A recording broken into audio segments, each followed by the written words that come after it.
I'm just a sinking ship, and you're just a pair of lips that I've lost in the moment. All I want is for you to come back.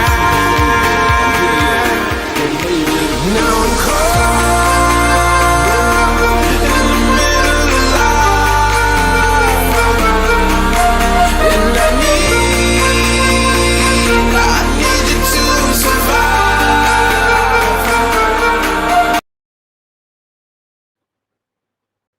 Greetings and welcome to another edition of the Red Pill Diaries. I'm your host, your brother, and your friend Rashid, and I'd like to thank each and every one of you for joining me on another edition of the most powerful platform for truth, bar none, on God's green earth. This is your platform for education, elevation, and edification. This is the Red Pill Diaries, and our show today is titled An Empire in Decline. The worst is yet to come. Now, before we go further, I want to show you something just in case we have any problems. I took this picture because I told you we've had all of the wiring redone. We've had a new box and a new router and stuff put in. So earlier today, my wife called, my children called me and said the internet was out. So I called and they said we have another outage in your area, and the time for restoration would be 5 o'clock. So I was like, okay, cool. I don't have to push back the show, right? So right before the show started, I took a picture because the internet is acting up again. So I want to show you guys something, because this cannot be just by chance all the time. Okay. Where's the picture I took? Okay. All right. Okay. Here we are right here. I'm going to blow this up. I'm going to put this to the side. I want you to see this. Okay. Let's see. For those, wait, I'll put it in the angle where you can see it. All right. See that? See? So they're messing with the internet right now. Again, while we're doing the show. So it's not me. Again, I'm giving you tangible evidence that it's not me. If you go to my YouTube, it says perfect. It says excellent. The stream excellent, okay? So I just wanted to let you guys know that just in case there's some freezing, buffering, dropping, or anything else. It's not me. All right. So let's go into the subject today. An empire in decline. First of all, I mean, man, this guy, Trump, I knew he was setting up something for Cuba. I knew this guy. See, desperation is setting in. All right. That's one thing we have to understand. Desperation is setting in. And as I continue to tell you, and you notice more and more people are talking about how irrational the administration in the Western world is. Remember who was the one that was telling you guys this for years?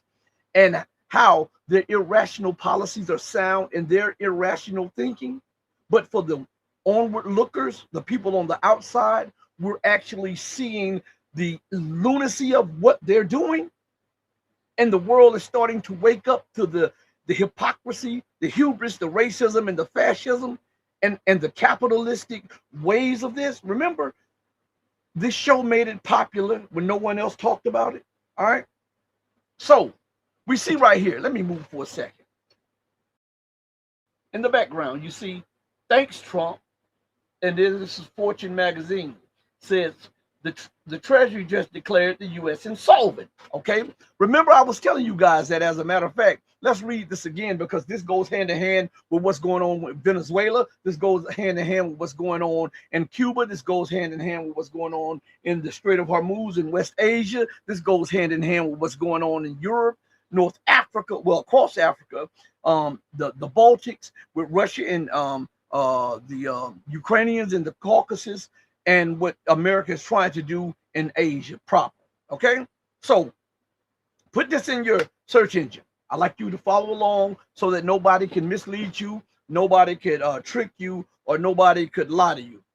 These are the key words: U.S. Treasury insolvency. All right, those are the key words. Put it in your Google search engine, and the AI overview comes up. Okay, we've read this before, but we're going to read it again because it goes hand in hand with what's going on and the desperation that we now see happen.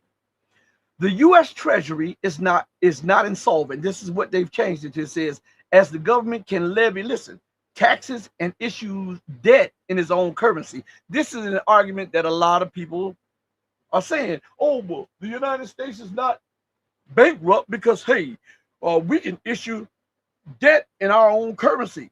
All right. But listen what it says. While government financial reports consistently show liabilities outweighing assets, driven by federal debt and unfunded future entitlement promises, sovereign nations cannot go bankrupt in the same manner as households or businesses. Now, I want to show you something. This has changed since the last time I read it to you guys. Have y'all noticed that? Now, the context, the claim of insolvency, viral analysis of the Treasury's financial statements point to a significant negative net position. Listen to this. Trillions in total liabilities versus a fraction in reported assets. This sparked debates among economists and in the financial media regarding long-term fiscal sustainability. Okay? Now, it goes on and says the reality, economists broadly agree that comparing a sovereign nation's budget to a household or business is inaccurate. The U.S. has the capacity to service its debt via taxation and by rolling over U.S. treasuries. Here's the point I'm trying to get to right there. All right? Now, in reality, America had tried to roll over some of its debt with treasury sales. They were not effective as they once were. As a matter of fact, lately we've not heard about a lot of successful treasury sales of U.S. assets, right? Bond sales, okay?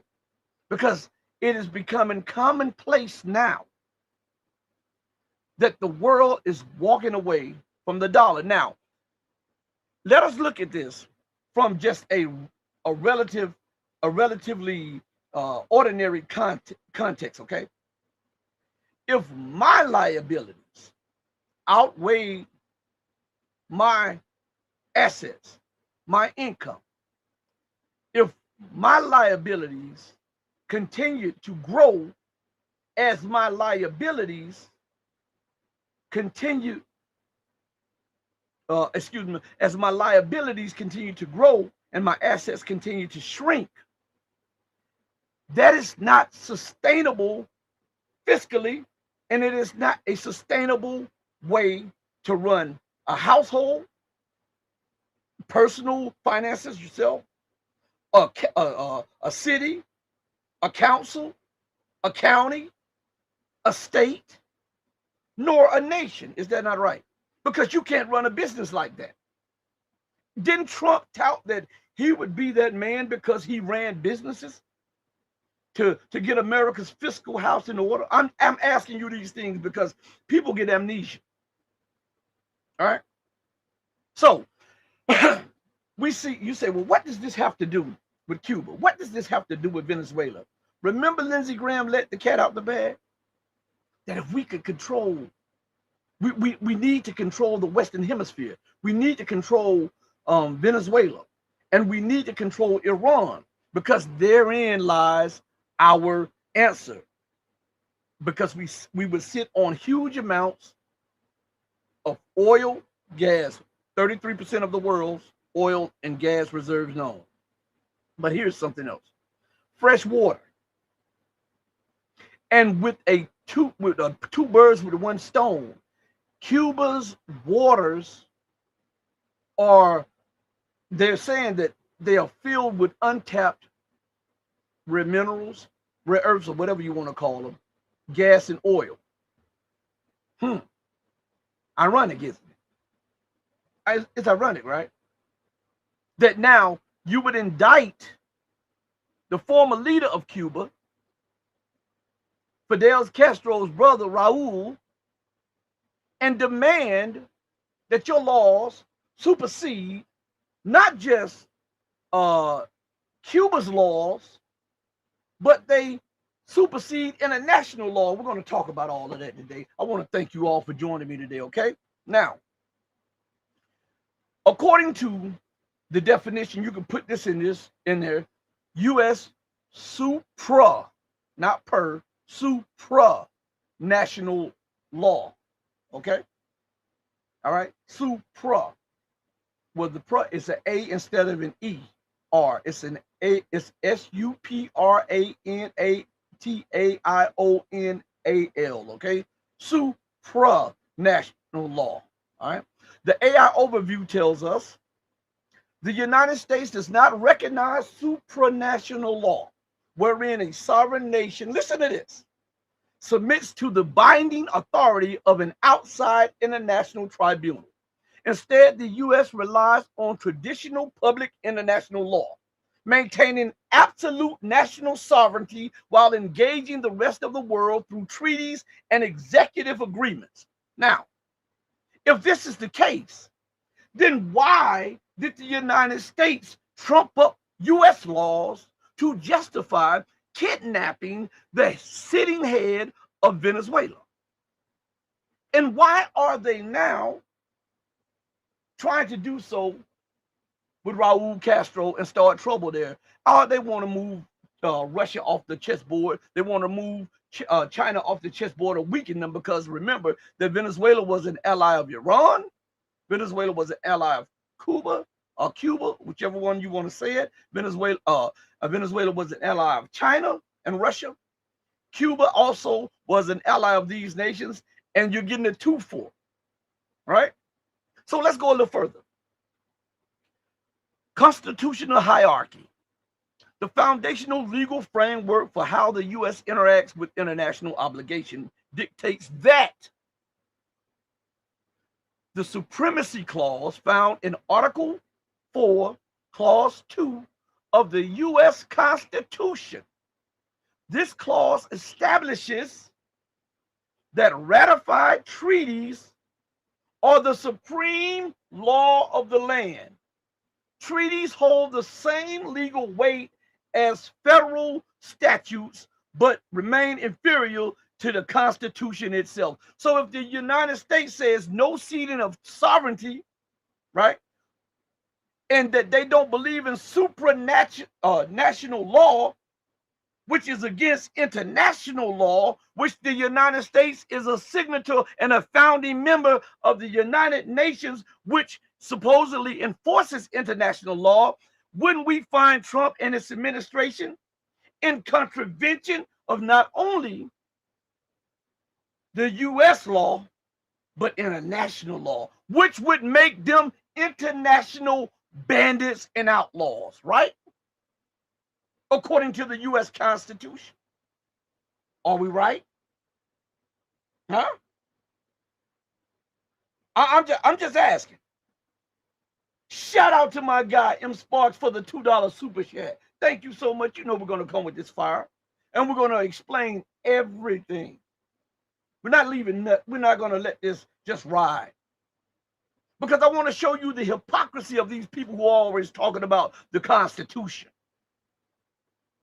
I want to show you how they ignore at will and ad nauseum any law and every law which impedes their policies and dictates.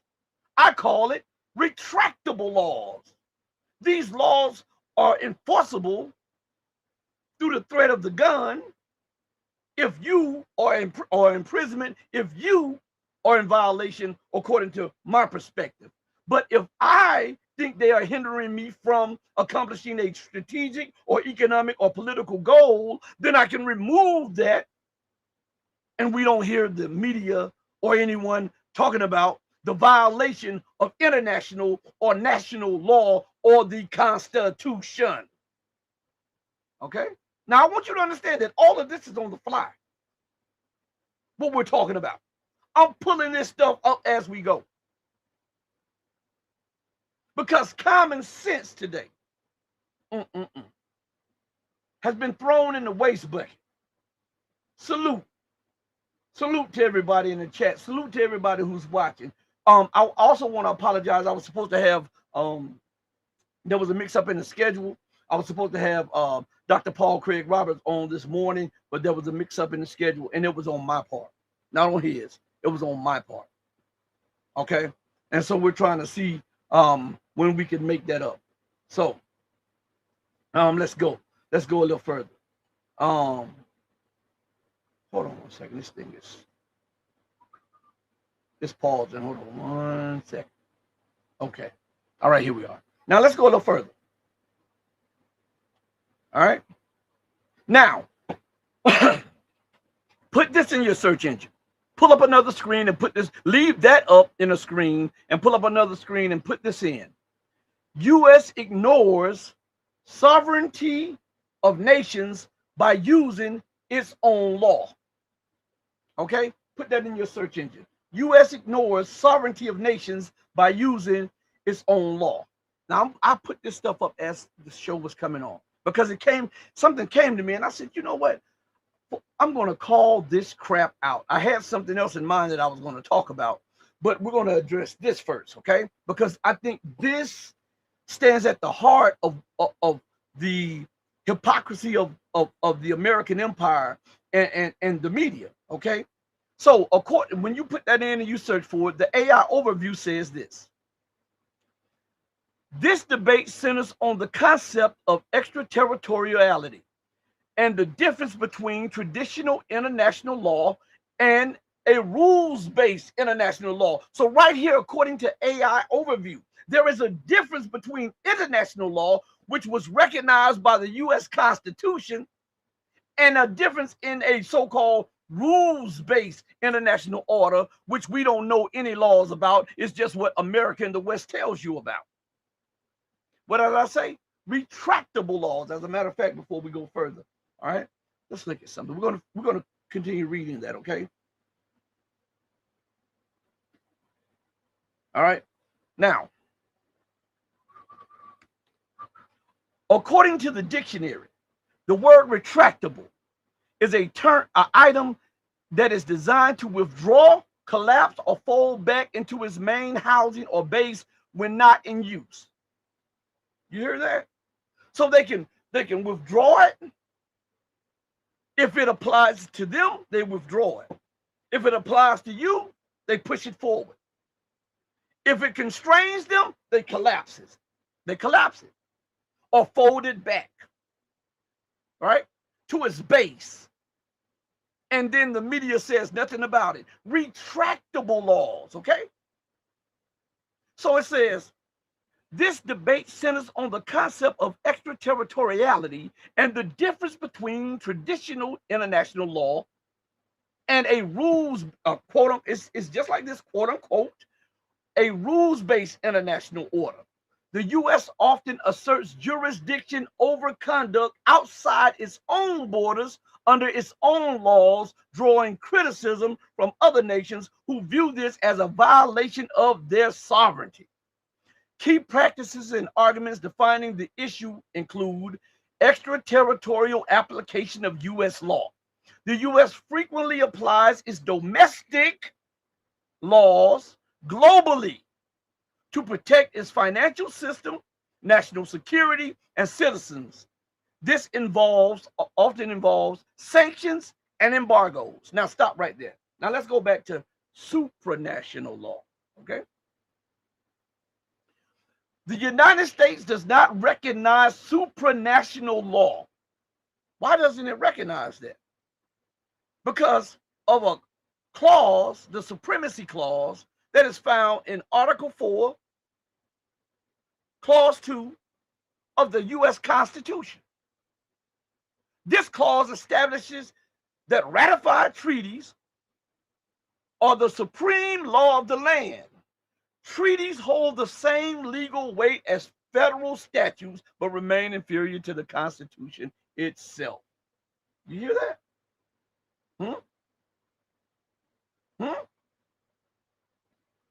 Is Rashid making anything up? I'm giving you the search words. You can look at it for yourself. So with that, we see an arrogant nation that is alienating everybody, right? So let me show you something real quick, all right? And we'll be right back after this clip. Today, we are announcing an indictment charging Raul Castro and several others with conspiracy to kill U.S. nationals. Mr. Castro and the others are charged with additional crimes as well, including destruction of aircraft and 4 individual counts of murder. The indictment was returned by a grand jury sitting in this district in Miami on April 23rd, 2026, and was unsealed today. For nearly 30 years, the families of 4 murdered Americans have waited for justice. On February, this is a story all too familiar. On February 24th, 1996, 2 civilian aircraft operated by Brothers to the Rescue were shot down over international waters by military aircraft from Cuba. 4 men were killed: Carlos Costa, Armando Alejandro Jr., Mario de la Peña, and Pablo Morales. They were unarmed civilians and were flying humanitarian missions for the rescue and protection of people fleeing oppression across the Florida Straits.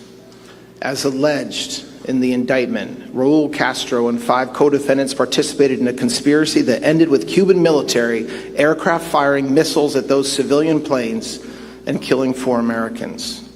Those are the allegations returned by a federal grand jury. My message today is clear. The United States and President Trump does not and will not forget its citizens. So now, just a quick Google check, all right? It says on February 24th, 1996, a Cuban MiG-29 fighter jet shot down 2 unarmed Cessna 337 aircraft operated, listen to this part. So he wanted to make it seem like these were innocent civilians. Remember, let me put this in context. The Cuban government told them not to do this. Do not enter their airspace. The Cuban government warned the United States about trying to start a conflict. Go Google this. The Cuban government went to its allies and said the United States is trying to provoke us, right? He talks about Cubans leaving on rafts, right? Well, he didn't tell you that Fidel Castro and the Cuban government told any of them, if you want to leave, go. We're not going to stop you, go. Right? So he's trying to make this seem like that the Cubans were, the Cuban government under Fidel Castro, under Raul Castro, were trying to stop a humanitarian mission. Now, I want you to think about the craziness in this by the United States on a nation that they had under huge sanctions for 40 plus years. So if you want humanitarian aid to come and you're trying to help the Cuban people, why not lift the sanctions? Why send 2 Cessna jets there? Huh? And why would you willfully tell the pilots to ignore the warnings from the Cuban Air Force and the Cuban Coast Guard and the Cuban Navy? Huh?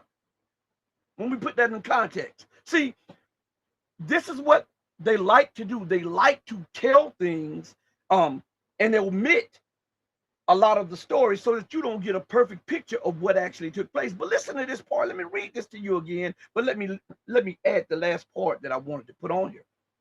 On February the 24th, 1996, a Cuban MiG-29 fighter jet shot down 2, it says unarmed, but they were armed with contraband.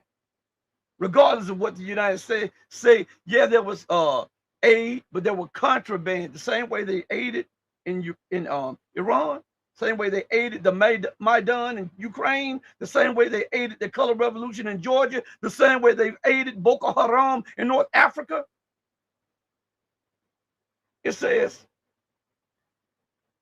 shot down 2 unarmed Cessna 337 aircraft operated by who?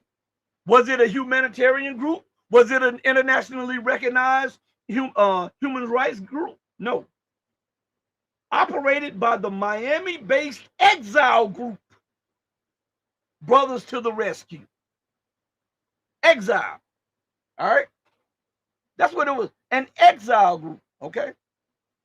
Okay? Now let's look at this.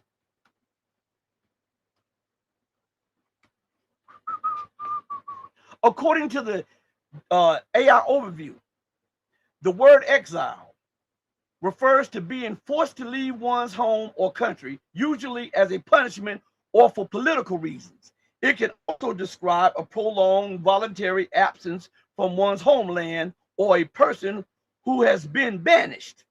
The core meaning, as a noun, the state of living away from your native country or a person who lives this way. As a verb, the actual act of expelling someone from their home or country by official decree. Now, why were they exiled?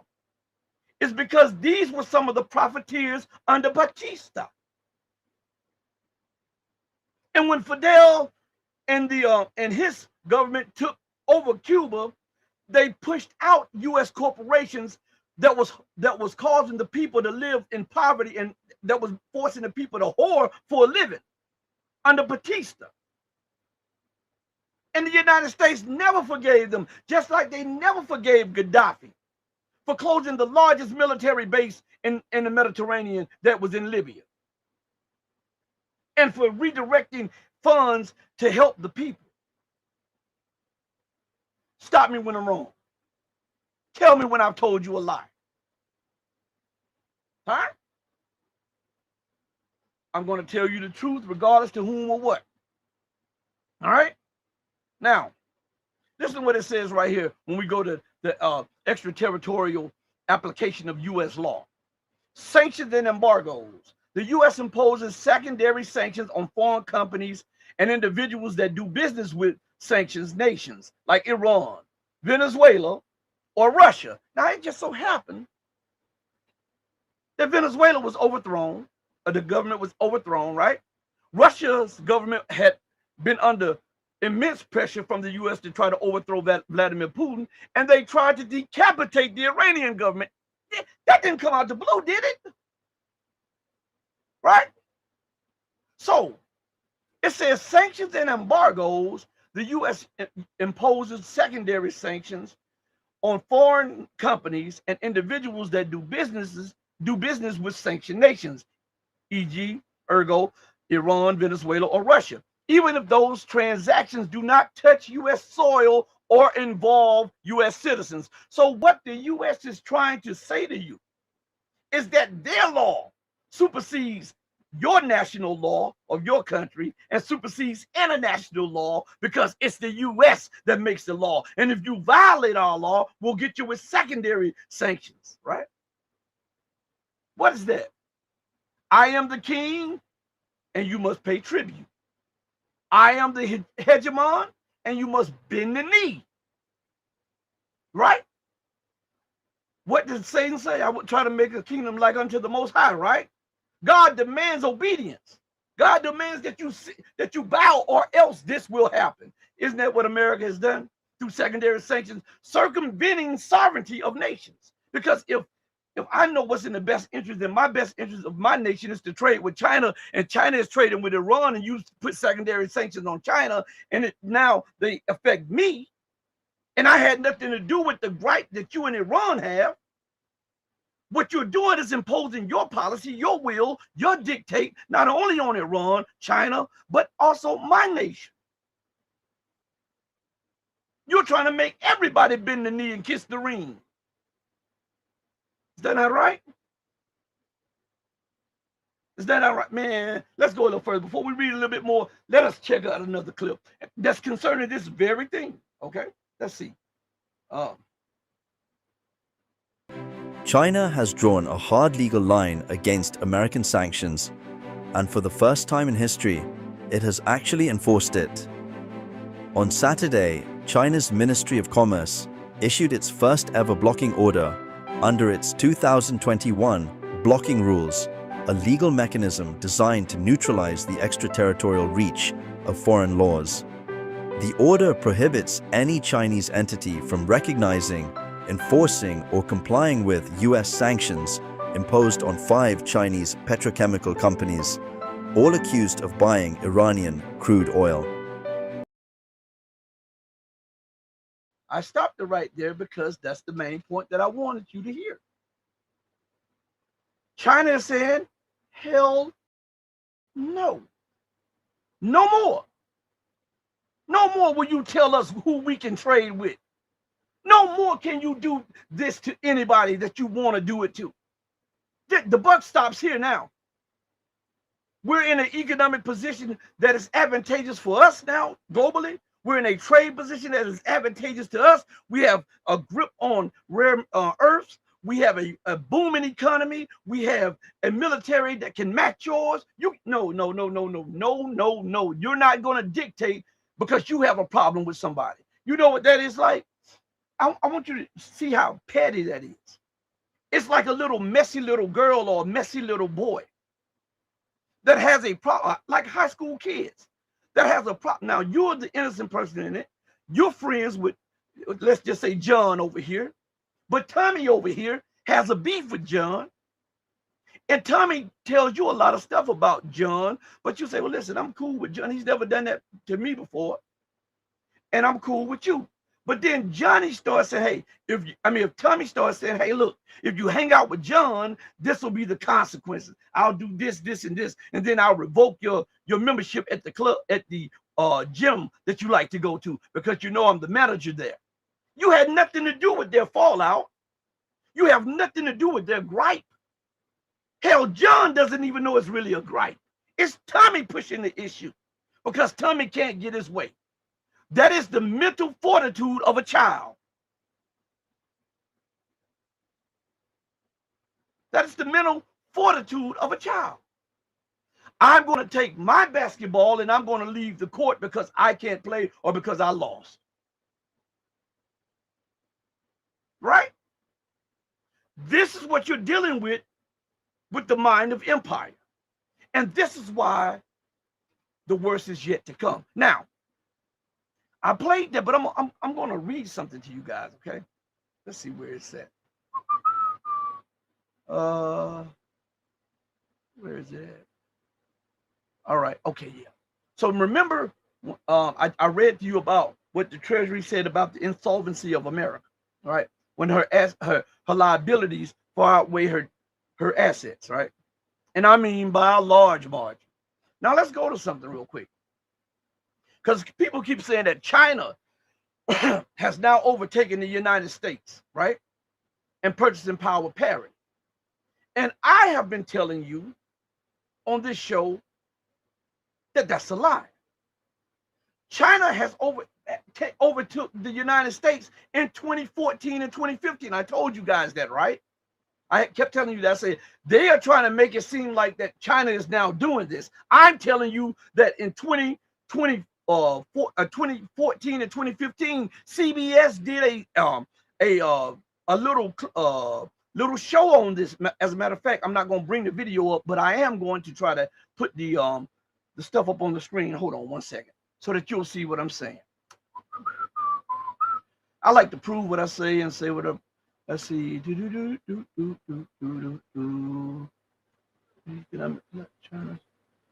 we go. All right, here we go. All right. All right.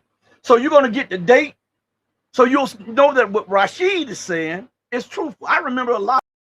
I mean, I can remember real well. Is somebody into it? Hold on one second. Okay. All right. We have you in the book. So I want you to look at this. All right. Look at this. We got dates. All right. We got dates. So remember, where is it at? I put it on the screen and I'm gonna find my because it disappeared 1 second. All right, here we go. All right. So I put these words in. CBS News 2014. Then I dashed it. China becomes the #1 economy in PPP. That's purchasing power parity. Remember, they're saying that China is now surpassed. I said no, there was a write-up on this in 2014. They are lying. right? There's been 12 years that's passed since China surpassed the United States. Now let's go down to the AI overview. Let's look at this. In late 2014, the IMF World Bank announced that China surpassed the United States as the world's largest economy based on purchasing power parity, reflecting a significant adjustment for the cost of living. While China led in purchasing power parity adjusted GDP, the U.S. maintained its position as the largest economy by nominal GDP at market exchange rates.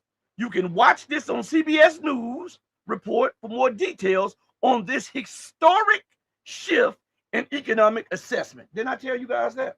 I wanted to pull it up to show you guys that I wasn't making this stuff up. Right there. All right? Right there for you to see. What? It's highlighted for you. Read it. Take a second and read it for yourself. So now, if that was reported in 2014 and they are reporting it now as if this is new news, why aren't they telling you that this took place over a decade ago? Because they're hiding something from you. Again, the time is not on America's side. If they had the luxury of time, they would not be hiding these kind of this kind of information. So did Rashid tell you the truth over these years? Or the China is emerging as the global superpower economically telling you the truth? Which one of us told you the truth? You're looking at it on the screen. Now, so now let me get this. Let me see if I can get this off the screen now. Hold on one second. You know, I'm not used to this right here, so give me a second.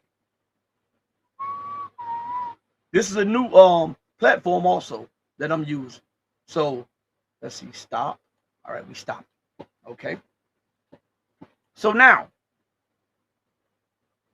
I've proved this to you by bringing it up on the screen. All right. And they're telling you in 2026 and in 2025 this took place. But hold on. Like they said on the movie. But wait, there's more. So we're going to bring something else up, okay? All right. Let's share the screen again. See, America does not have that luxury time. All right, let's see. We're going to bring this up on the screen. Are you ready for it? It should be up on your screen right now. Okay? So I hope you see what's up there. Are they going to play it? Because on my screen, it's not showing. Are they going to play it? Ah, there it is. It's about to pop up. Hold on, everybody. Come on, man. Don't do this. Don't do this now. Look at that date there. Look at the top date up there. What date is that? I'm going to highlight it for you so you'll see it. All right. I'm going to highlight this date for you. October 15th, right? So a cool 6 years after CBS reported that China had passed the United States in purchasing power parity, 6 years later, the National Interest magazine comes out and says this. Let's highlight it. China is now the world's largest economy. We shouldn't be shocked.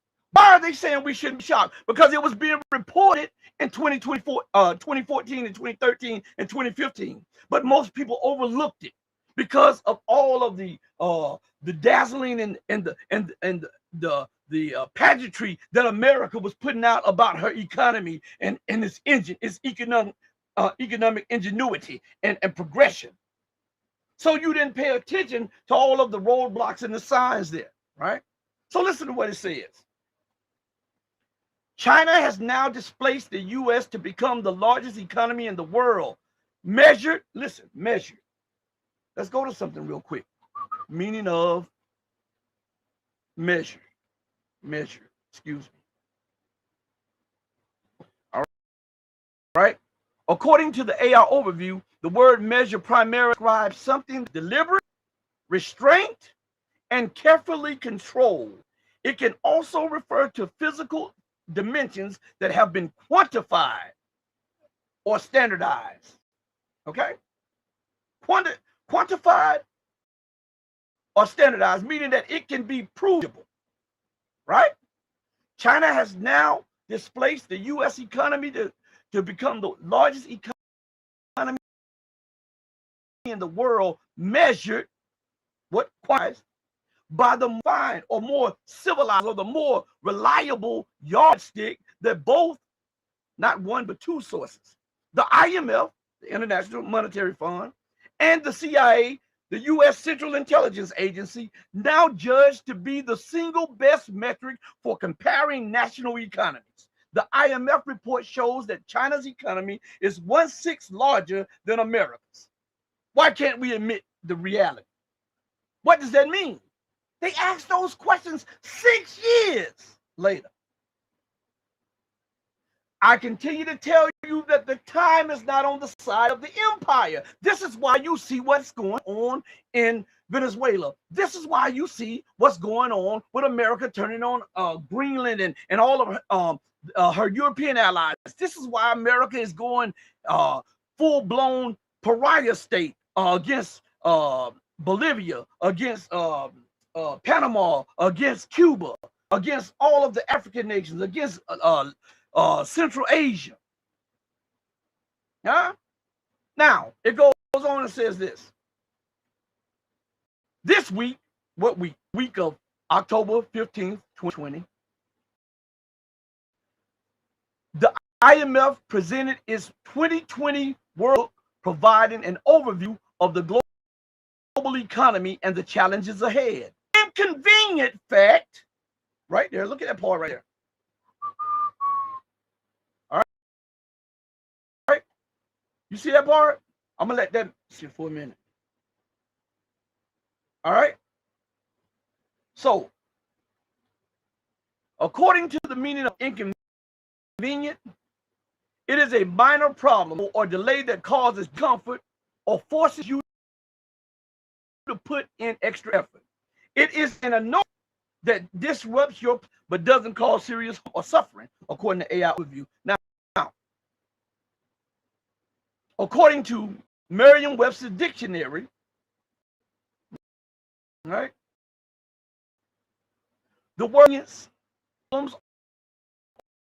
for or subject to inconvenience. You have an understanding of that. Now, let's go back. Fact in the report is one Americans don't want to hear. So if they don't want to hear it, why would officials tell you? Because you've been brainwashed into this American exceptionalism, this pie in the sky American dream that you're better than everybody and that everybody should bow to you and you have the best economy, the best education, the best industries, the best everything. And everybody else should just bow, bend the knee, and kiss the ring because America must lead the world. But look what it says. The most inconvenient fact, the most. So there are multiple inconvenient facts, but what they want to lay out right now is the most inconvenient fact in the report. One America don't want to hear. What fact is that? And that refused to accept it. Remember, I was telling you that it happened in 2014. Everybody looked at me like I was crazy. Now I'm showing you in 2020. Everybody's acting like they're crazy. We are now in 2026, and people are starting to now say the word that China's economy and purchasing power parity has outstripped the United States. And remember that that is the most refined yardstick that even the IMF and the CIA now use. So it says, listen to this part. They refuse to accept this part. Why? because it's a non-white, non-Western nation. China has now displaced the U.S. to become the largest economy in the world. What year was that? October 20th? October 15th, 2020? Huh? I'm asking. I'm asking everybody.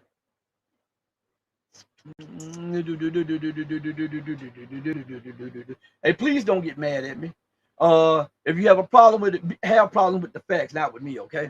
Because I'm gonna keep it 100, which I'm gonna keep it real. All right. The best you get. Let's see. Let me go. Hold on one second, everybody. I cannot get in. I'm trying to get to the chat, but it's jumping right now, so I'll come back. So now, but I see everybody in the chat. I'm gonna come back to you, but let's not get lost on that for a minute. So now we're seeing this, okay? In real terms, I showed you 2014. I'm showing you 2020, and now we're in 26. So now, what is time? Time is a measurement of motion from distance to distance. You measure how long it takes from one distance to another distance. That's why when you have your watch on your arm, you see the ticking hand. And the ticking hand measures the motion that and the time that elapses from one hand to the next hand, right? And so when you look at your watch, if that hand is not ticking and someone asks you what time it is, what do you say? My watch is dead. Why is it dead? Because it is no longer making motion. So now what we're looking at is a nation, an empire, a republic that is no longer making motion. The only motion that it is making is the motion of war. Because everything else has failed. Everything else is collapsing. Everything else is proving to be a chain, a rope around the neck. I hope you understand. So let me take it down for a second. I told you, when I tell you something, I prove it. I don't just say it. Remember that this channel right here, favorite channel. Okay? This is your favorite channel. All right. So now, hold on one second. We got something going on in the chat. What? I know they didn't just erase my chat in here. Hold on one second. I know they didn't just erase my chat. Something went low. I'm gonna show you something. Let me take this picture real quick. I want to show you something. I told you sabotage. Boom. All right. Now, let me see.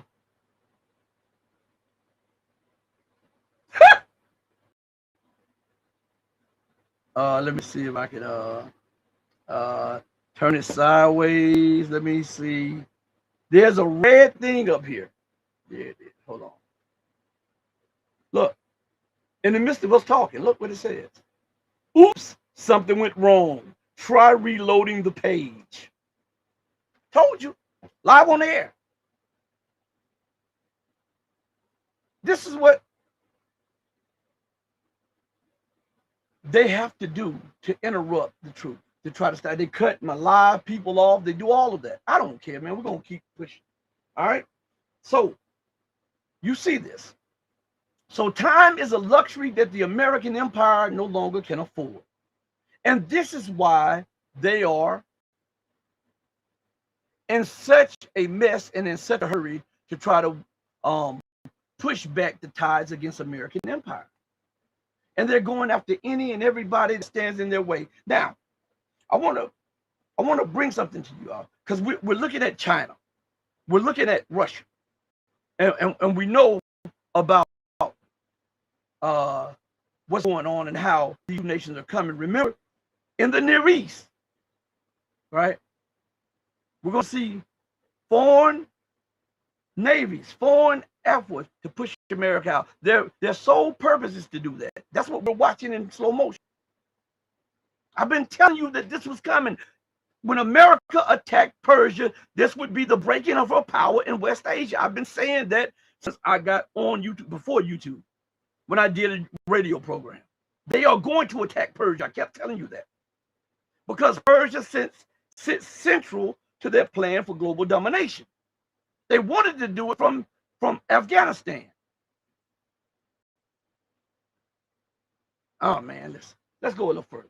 Let me play something for you guys. All right. Joining us now is CBS News national security contributor Aaron McClain. Aaron, thank you for your time today. So during remarks before the closed-door meeting, President Xi referenced something called the Thucydides Trap. Can you explain what that is and why it's relevant here? Yeah, I'm happy to. It's an obscure reference to a political science theory developed by a Harvard scholar named Graham Allison, but it's actually really important that we reflect on it because, frankly, it's a very aggressive statement for Xi Jinping to make, and it's not the first time he'd made reference to this theory. What the theory suggests is when a rising power, in this case China, challenges the status of the established power, in this case the United States, war is almost inevitable. And Allison does a sort of historical series of case studies to, in his view, demonstrate this. He then goes on to suggest that the best way, essentially, to avoid war is for the established power to make accommodations for the rising power. So for Xi to say this, he's basically saying war could be the outcome of China's rise in America. If you want to avoid war, you got to move over and let us essentially surpass you. Wow. Aaron, I also want to ask you about this because Matt Pottinger, a deputy security advisor during the first Trump administration, spoke to our Anna Schechter just this week and said the fact that this meeting is happening at all is the main deliverable. Do you agree with that? Yeah, Matt Pottinger is a very smart guy, and I actually do agree with him. I mean, of course, from the American perspective, I think that's a pretty low bar. There are all sorts of things that we could get out of policy changes on the part of China. China does not seem to me to be on the verge of making any big policy changes. Our readout from the meeting said that China agrees with us in principle, for example, that the Strait of Hormuz should be reopened, it shouldn't be militarized, there should be no tolls. That's all fine if, in fact, that's what Xi Jinping said, though his readout didn't point out that right. The word Iran doesn't appear in his readout. And absent actual actions, there's nothing really to see there. There's a big gap between just rhetoric and action. So the meeting itself has been accomplished, and I think it's probably fair that that was the objective of the administration. Okay, we'll see what comes next. Aaron McClain, thank you so much for your time. We appreciate it. So you see how when someone talks to you as an adult, you take that as a threat? He says that China is essentially saying that, hey, if you don't move over for us, we're going to essentially push you out the way and we're going to take over. In so many words, that's what he said, right? But that's not exactly what China was conveying. China says, let's do this win-win situation. But in America's mind, and from her foreign policy to the government speak, tells you that America makes no room for equality, makes no room for multiple poles of power. Her stated policy is to prevent any nation or combination of nations to rise to near peer or peer power. That is her stated policy. Go look it up and tell me if I'm lying. What did Hexam say? That America must have the most powerful, unchallenged military in the world. How is that fit for equality? Now listen to this. The Thucydides, listen what it says. The trap is an international relation concept stating that when a rising power threatens to displace an establishing ruling power, the resulting structural stress typically makes a violent clash or war the rule rather than the exception. Now, I've been telling you guys that war is inevitable in Asia because America does not know how to yield. She will never share the stage, and she has shown you that, and she is telling you that by what did she say? We're going to invest in the Iron Dome, or the Golden Dome, $1.some trillion. We're going to invest in all of these technologies that have not even been invented yet, but we're going to put the money on the table because we must remain the supreme power. How is that making way for equality? Huh? I'm asking you these things. Now, America plays what they call a zero-sum game. And according to the meaning of zero sum, according to Google, a zero sum game is a concept from game theory, which analyzes competitive interactions where one party's gain is directly offset by another party's loss. This concept suggests that resources are finite and individuals or groups are in constant competition for them, be it money, power, or status. Does that not fit America? Because China says win-win. Hey, let's do this. Let's do this trade. Hey, let's do this investment. Let's do this. Let's do this. And once America uses that, then she then sanctions or holds captive the resources or the investments, or uses flimsy excuses for doing it by saying the national security threat to block somebody out. But as long as she had the advantage, everything was cool.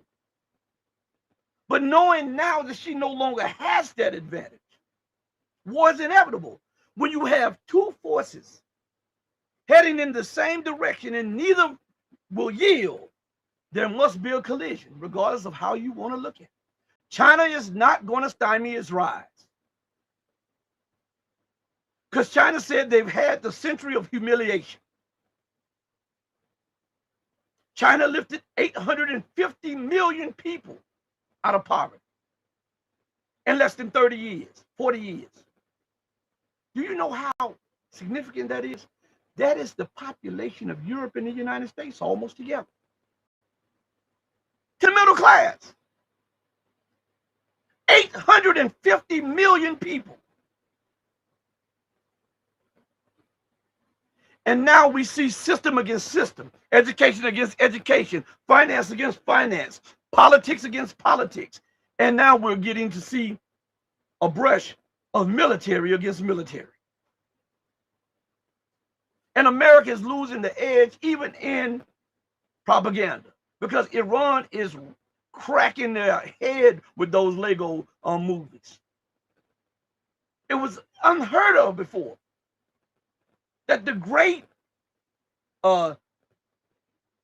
magician and illusionist, America, could be outdone in magic. But Iran is beating her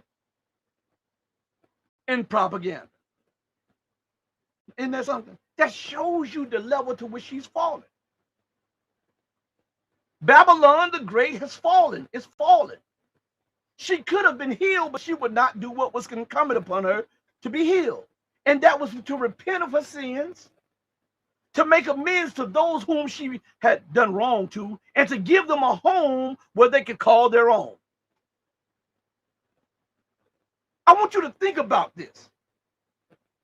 In the midst of America's fall, she never colonized the Jews of Europe, right? But she made a home. She helped Britain make a home for them on Palestinian land. And yet, when a black person calls for a little land in America, a territory, America gives a deaf ear, a blind eye, and a dumb tongue to it.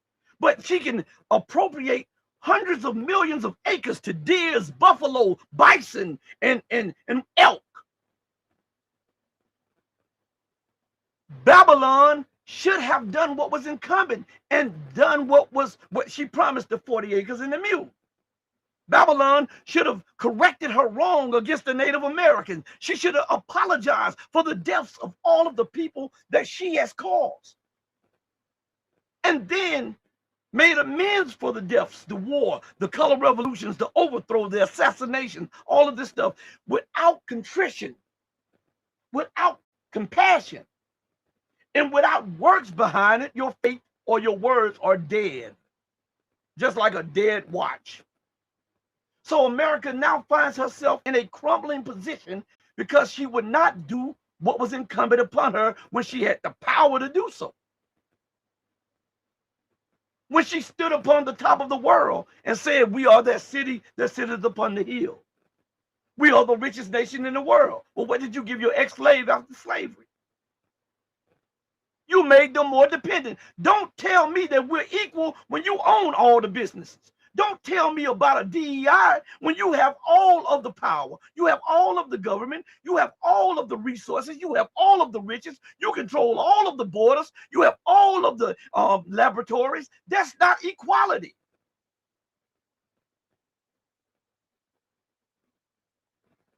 Giving me a job is not equality. Helping me start something for myself is equality. Helping me to go for self is equality. Educating me, giving me the proper education is equality. This is what I'm telling you. She refuses to make amends to the Native Americans, to the ex-slaves, to the Chinese that she had helped building the railroads, to the Irish people that she did wrong, to all. She's refusing to do what is incumbent upon her.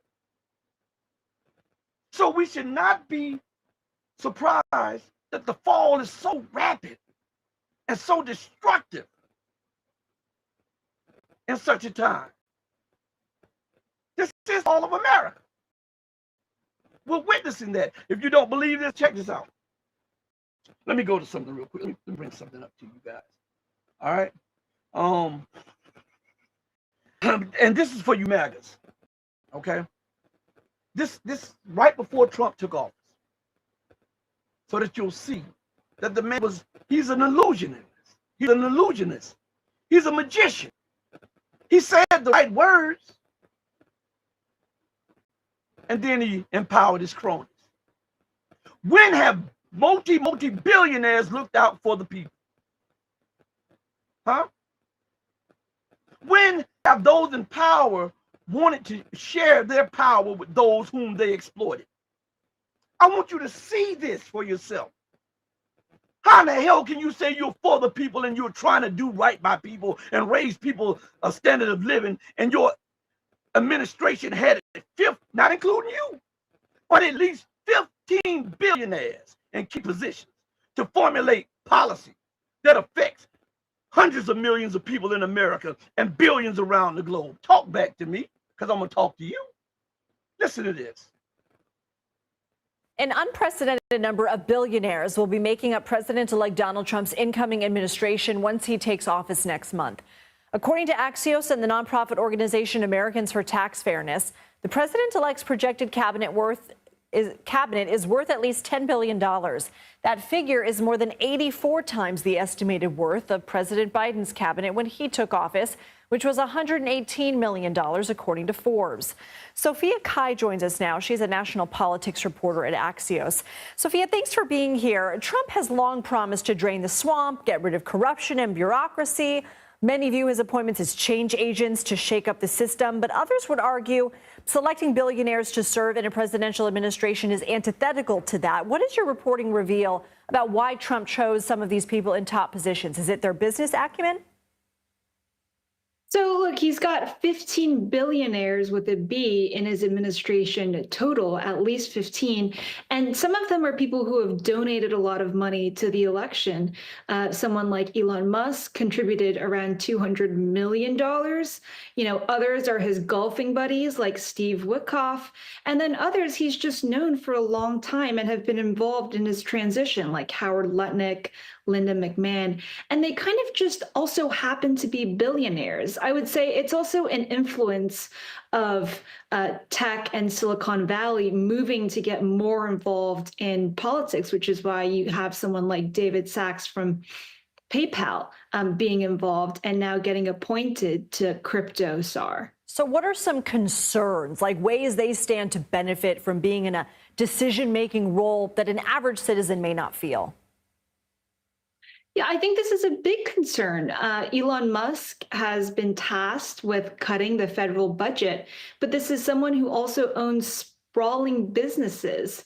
For example, SpaceX has contracts with NASA, and same goes for the other names on the list. So this will be a big issue, and I think it would go against some of the promises he's made on the trail to drain the swamp. Republicans raised about $1.8 billion this past presidential election cycle. Democrats raised nearly $3 billion. Senator Bernie Sanders has said the U.S. is moving toward a, quote, oligarch form of society. What do you make of this? What are some of the dangers of this much money flowing into U.S. politics, or at least what experts are telling you? Yeah, look, we're certainly an anomaly in a vast majority of other countries. There's a much lower limit in terms of what an individual can contribute and what a candidate can spend when they're running for any kind of office. We're an exception, and Bernie Sanders, I think, is reflecting on how to rebuild his party in the wake of losing the election, including the popular vote. But I think he's asking more questions than he really answers. He asks other questions in that same statement, like, how do you recruit working class candidates? How do you reform the U.S. election system to make sure that it's not just the battleground states and the voters in those states who have a say? And, most importantly, how do you make sure that billionaires aren't able to buy their way into the election and also buy their way into administration? Sophia Kai, thank you. So now they're talking about this may have turned into an oligarchy, right? And we see at least 15 billionaires in Trump administration without including him. So let's just say 16. We're not going to even think about the other ones, or 100 millionaires and stuff like that, right? We're just going to talk about the 16 billionaires, which includes himself, all right? Let's go to the definition of what oligarchy means. And see, Trump's government meets that criteria to the T.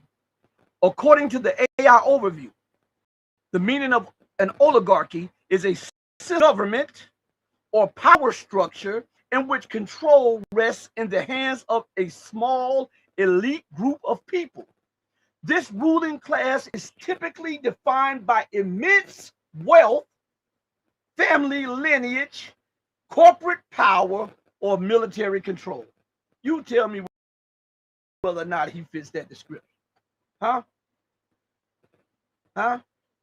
Tell me whether or not he fits that. I just want you guys to think about what I'm saying. Just think about what I'm saying.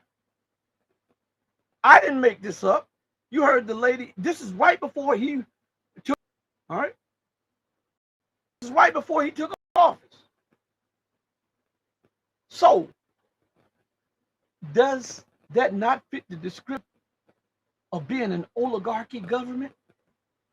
Huh? We talk about Russia, we talk about everybody else, but nobody wants to tell the truth about in America. Because when you point that mirror, when you flip that mirror back, it's not too pretty with looking in your face. We can point out everybody else's defects, everybody else's troubles, everybody else at each other's throat.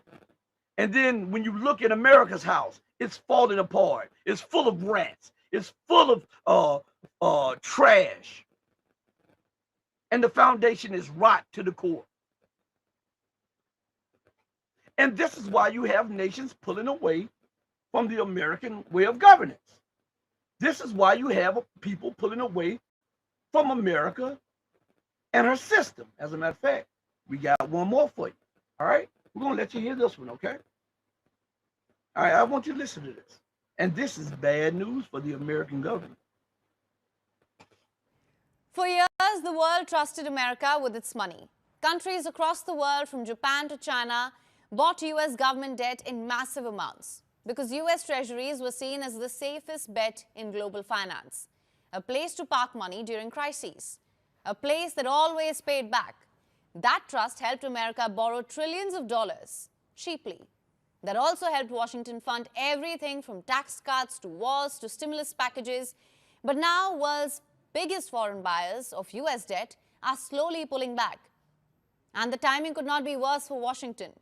The U.S. is already facing higher borrowing costs, rising deficits, and a global energy shock triggered by the Iran war. And now, even the bond market is starting to flash warning signs. So what is happening? Our next report tells you. For years, U.S. government bonds were seen as one of the safest places in the world to keep money.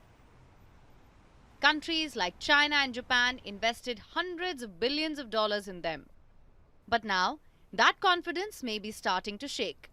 China, Japan, and several other countries are reducing their investments in US government debt. So is the world starting to trust US markets a little less? Data shows that in March, as the Iran war pushed oil prices higher, several countries came under economic pressure. So they started selling some of their US investments to raise cash. At least 7 of the top 10 foreign holders of US treasuries reduced their holdings in March. You see, when the US government needs money, it sells treasuries. These are government bonds bought by investors, central banks, and foreign countries. For years, Japan and China have been two of the biggest buyers of that debt. But in March, both countries cut their holdings. Japan, the largest foreign holder of US debt, sold about $47.7 billion worth of treasuries. Its total holdings fell about $1.19 trillion. China also reduced its holdings. Beijing cut its US Treasury exposure to about $652 billion. Overall, foreign holdings of US government debt fell from about $9.49 trillion to $9.25 trillion in just 1 month. And this was not limited to China and Japan. It also included countries like Canada, Belgium, and France. So why is this happening? A big reason is the Iran war. The war pushed oil prices sharply higher, and that created a huge problem for countries that import large amounts of oil, like Japan. When oil becomes more expensive, countries have to spend more dollars to buy energy. That put pressure on their own currencies. In Japan's case, the yen weakened sharply against the US dollar. Simply put, countries like Japan and China keep a lot of their money invested in the United States because it is seen as safe and stable. But when the Iran war pushed oil prices higher, countries like Japan suddenly needed more US dollars to pay their massive energy bills. So they started taking some money out of their US investments. That is not unusual during a crisis. But this time, what is making markets nervous is the timing. Because right now, America itself needs a lot of money. The US government is spending huge amounts and borrowing heavily to pay its bills. So it needs people and countries to keep lending it money. But if some of the biggest lenders start pulling back, then America has to make the deal more attractive. How? By offering higher returns. That is why these bond yields are rising. Now, this may sound like a Wall Street story, but it does not stay on Wall Street. Because these US bond rates influence borrowing costs across the entire economy. So when they go up, banks also start charging more interest. Think costlier home loans, higher car EMIs, expensive credit card bills, and businesses cutting back on expansion or hiring. People spend less, businesses slow down, and economic growth can take a hit. That is why people are worried that inflation or the cost of living may stay high for longer. Now, to be clear, the data for April is due next month. When it comes, it could show whether countries are still pulling their money out of American investments or not. But it is that anticipation that is raising fears. For now, the US Treasuries are still seen as one of the safest investments. But some of America's biggest foreign lenders are no longer buying with the same confidence they once did. And if that trend continues, then borrowing money could become far more expensive for the United States, with consequences that could spread far beyond Wall Street. The big question now is not whether America can still borrow money. It can. The question is whether the rest of the world will keep putting money in America as easily and as confidently as it has for the last few decades. Big shifts don't announce themselves. They arrive as updates, version number. So again, I continue to tell you that there are some problems that America is going through that you don't realize. She keeps them hidden. But as this was going on, I put this in the search engine. Where is it? Okay. Let me see the exact words I put in there, so that you'll be able to find this.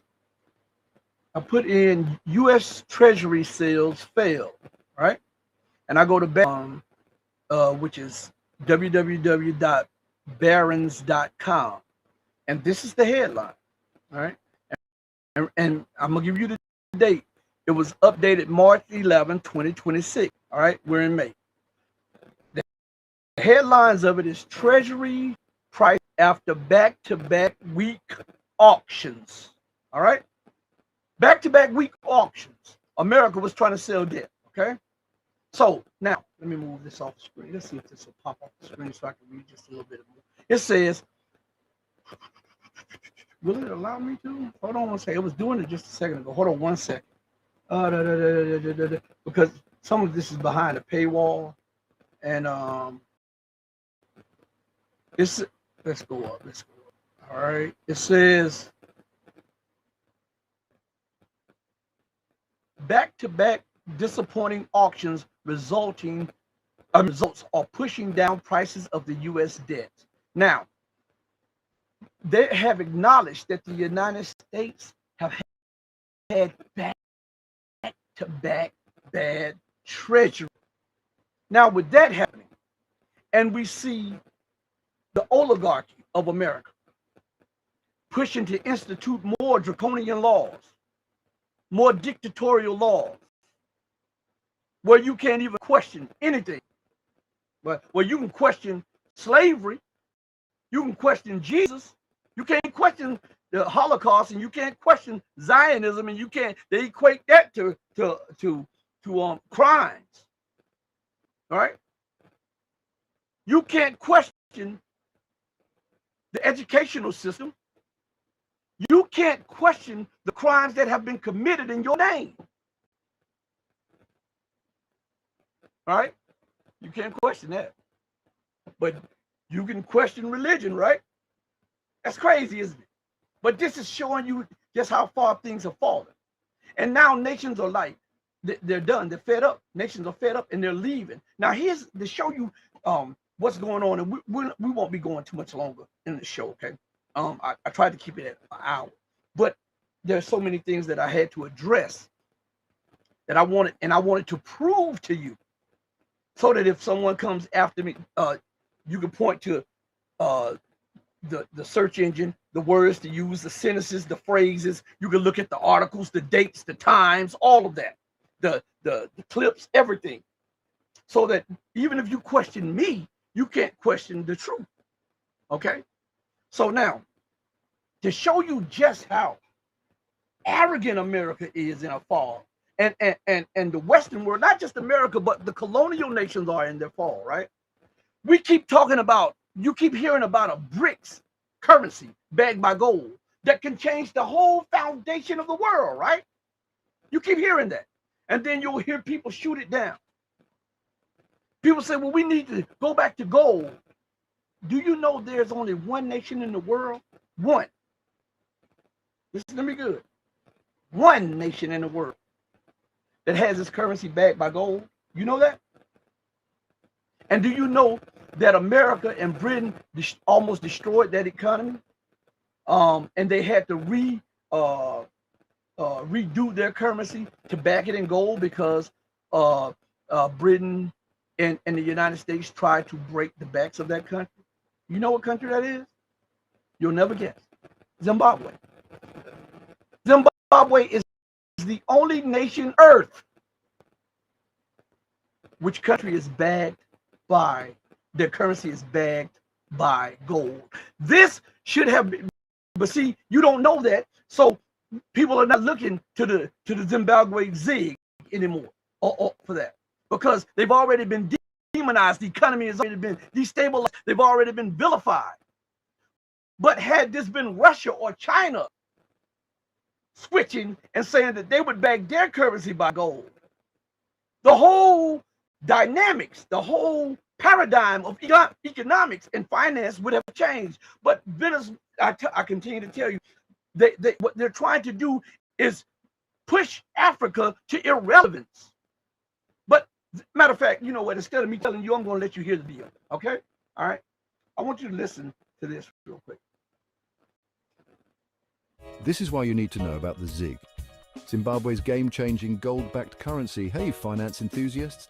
Today we're diving into the future of money, Zimbabwe's new currency, the ZiG. Short for Zimbabwean gold, this currency is not just a promissory note, it's backed by real gold. Just think about it. Instead of worrying about inflation or devaluation, your money holds its value with the stability of gold. That's what we call sound money. Gold has been a symbol of wealth and stability for centuries, and now Zimbabwe is bringing it back in a big way. The ZiG promises a new era of trust and financial security. So could the ZiG be the future of money? It definitely has the potential. If you're excited about where this is heading, smash that like button and hit subscribe.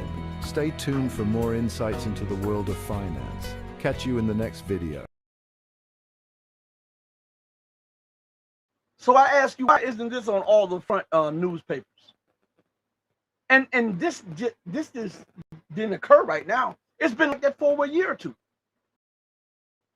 The Zimbabwean economy, to the Zimbabwean ZiG, a currency backed by gold and all of the resources, because Zimbabwe is rich in gold and diamonds and all of that stuff.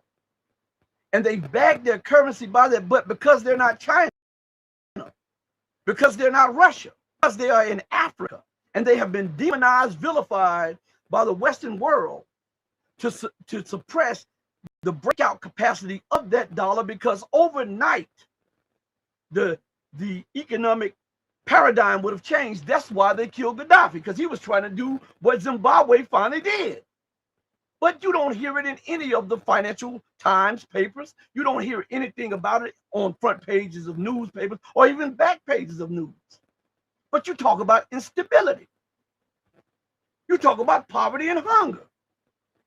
But Zimbabwe is offering you the most stable currency on the planet. And all of these gold investors and all of these paper gold buyers, why won't you invest in Zimbabwe? Huh?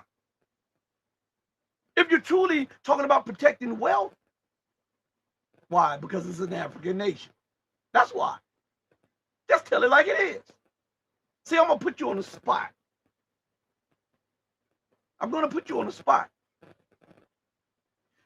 If you think that's something, it's starting a trend across Africa. As a matter of fact, this is a short clip. I want you to look at this.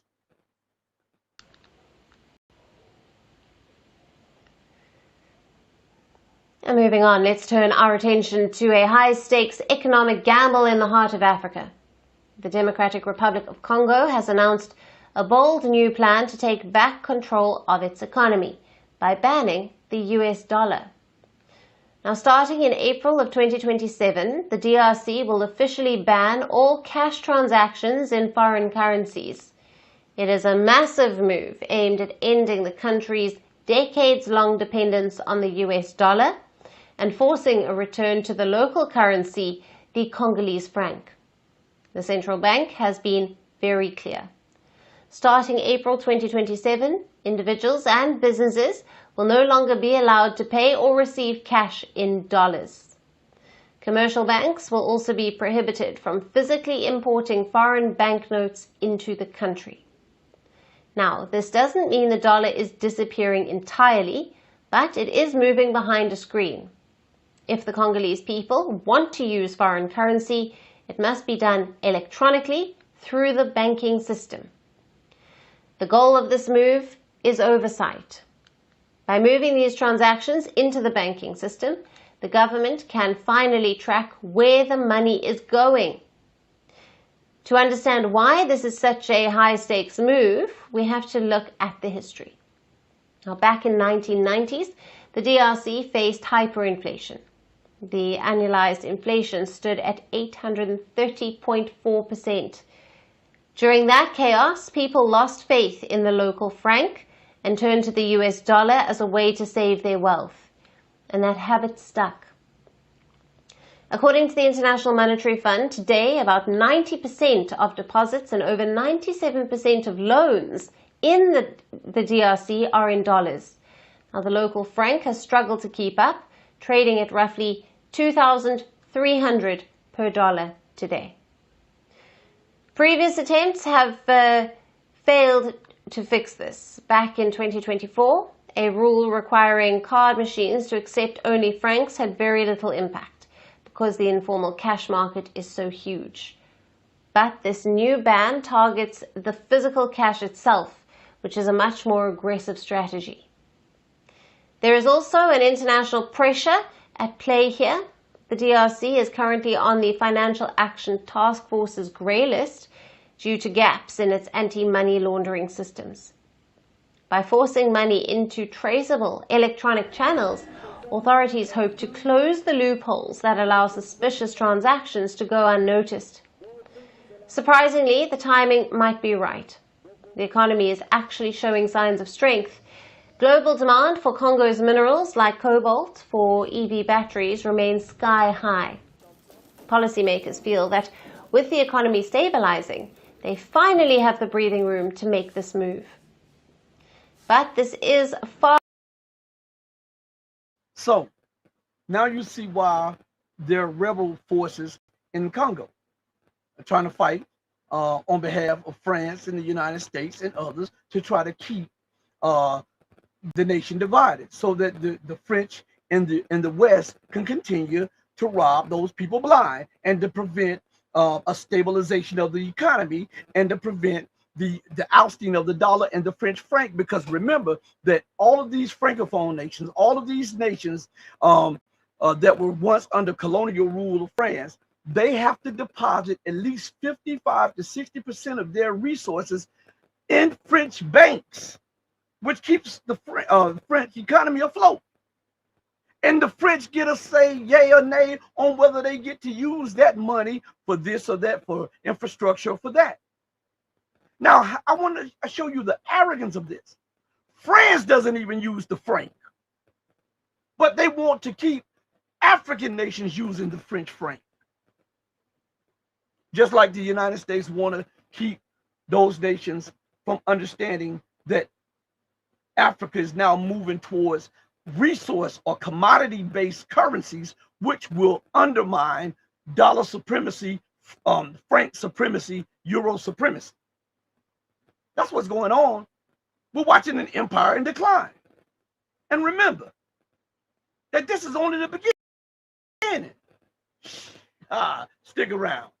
The worst is yet to come. Hey, I want to thank each and every one of you for joining me on the most powerful platform, bar none, on God's green earth. This is your platform for education, elevation, and edification. This is the Red Pill Diaries. Also, join me tomorrow at 7 p.m. Central Time. I should be on neutrality studies. So join us over there. But I want to thank each and every one of you, and I want you all to do right by others, not because there's some material gain to be had or because of some accolades to be had. Do right by others because it's the right, the humane, and the godly thing to do. Because when no one else is watching, remember that God Almighty is watching you. As my late and beautiful and wonderful mother would always say, God sits high on the throne of power, but he looks low at the actions of man. Know that I love each and every one of you who love truth, but know that the love that I have for you will always pale in comparison to the love that the divine supreme being of freedom, justice, and equality has for you. Until we next speak again, stay strong, stay true, but above all things, remember to stay righteous. Like, subscribe, and share. Like, subscribe, and share. Hey, mama, your baby boy still loves you more than life. Deuces, everybody. Thank you so much for tuning in.